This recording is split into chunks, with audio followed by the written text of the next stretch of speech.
Sir, you're recognized for 5 minutes. Thank you so much, Chairman Bishop, Ranking Member Grijalva, members of the committee. Thank you for inviting me to testify on this important matter. Access to energy is a life or death issue for all of us. But Puerto Ricans died in the aftermath of Hurricane Maria due to lack of electricity. What brings us here today is essentially one question, just one question. How do we use our legislative resources and authority to create a robust, resilient, and cost-efficient energy system in Puerto Rico? We are not here today, and should not be here today, discussing how to fix PREPA. If PREPA wants to exist, it should compete on equal terms with modern, clean, cheaper providers of energy. The time has come for a coalition of forces to jointly do three things.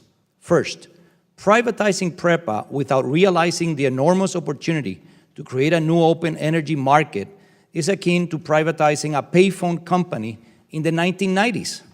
New technology has replaced the need for PREPA. A well-regulated open energy market must be created in Puerto Rico where innovation, cost structure, and choice work in favor of the consumer. Citizens have been hostages for too long of an outdated state-owned monopoly. They deserve to be liberated. And Congress can help, but that liberation cannot happen if we substitute the control of the state by a privately owned monopoly.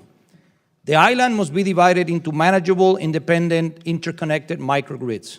Emphasis should be placed in the abundant sun and water that Puerto Rico has as a source of energy. The time has come to evolve from fossil fuels into solar and hydroelectric energy. There must be an organized phase-in, phase-out process. Here in the mainland United States, there are over 900 rural energy co-ops that could very well serve as a model for the future energy system of Puerto Rico. Our co-ops on the island are robust and very well managed. I encourage this committee to study a proposal to assign a portion of the federal funds to the Green Energy Fund created in Puerto Rico.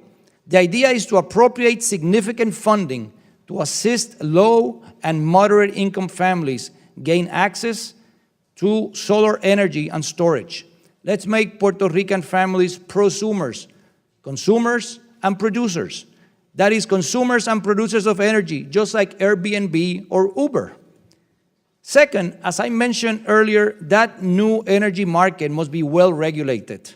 The Puerto Rico Energy Commission was established under Act 54 in 2014. It was my bill. As the very first nonpartisan independent energy regulator with fiscal autonomy from the government, and its results have been excellent. It angers me that the Puerto Rico Fiscal Oversight and Management Board has found the existence of this independent regulator somewhat of a problem. Just 3 weeks ago, the operating budget of the Puerto Rico Energy Commission was reduced from $7 million in 2017 to $1.8 million in this new budget, a reduction of over 70% of its budget. And third, the reckless governance of PREPA and the lack of serious leadership as we move forward has been the issue. Since 2017, PREPA has had 5 executive directors and 2 different governing boards. Forget that PREPA is an electric utility. No company in the world, not even the Boy Scouts, private or public, is able to operate with efficiency while undergoing similar frequent and erratic changes in leadership. The current management crisis at PREPA is a direct consequence of deviating from the energy reform process that we initiated in 2004. For more than a year, the government failed to appoint the chairman of the Puerto Rico Energy Commission. That must change. Finally, I must address possible rumors and/or proposals for a possible federal takeover of PREPA. I understand the frustration of this committee and other stakeholders with the lack of proper governance at PREPA. I share it with and live it every day. However, I do not support a takeover of PREPA by the U.S. Department of Energy. I submit that the Department of Energy and FERC should commit themselves to a more active role of jointly developing specific mandates and deadlines for the transformation of PREPA.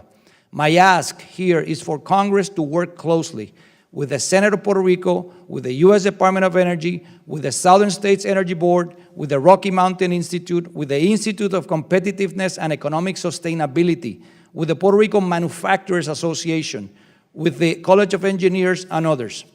In closing, I would just say that there's also a very serious issue of democracy and self-government in this whole process, and I hope the committee addresses it soon. Thank you.